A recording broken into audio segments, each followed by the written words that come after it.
Claude Code just shipped a new version, 2.1.218, over 40 changes, but you don't need to read the whole changelog. Here are the 5 that actually change how you build. There's no flashy new feature this time, and that's fine. This is a maturity release. Claude Code is learning to work in the background, stop interrupting you, and quietly fix the bugs that actually hurt. Let's go through it.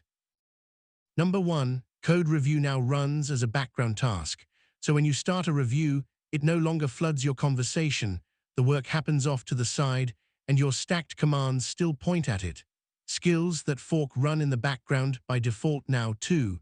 Your main thread stays clean. Number 2. Auto mode stops nagging you. The dangerous delete check, background jobs, suspicious Windows paths. Instead of a permission pop-up every single time, the auto mode classifier just judges them. And plan mode with auto no longer asks about read-only commands it can't pre-prove. Fewer interruptions, same guardrails.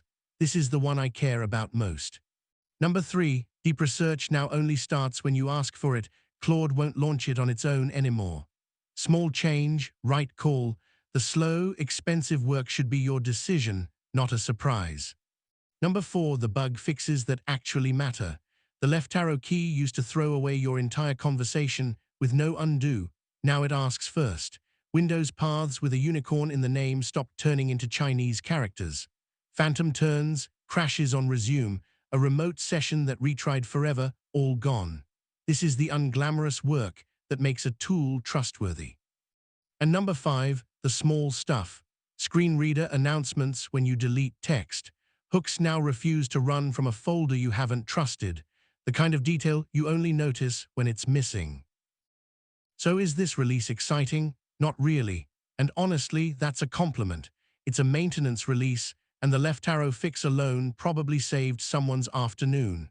This is the kind of update that makes the tool disappear into the work.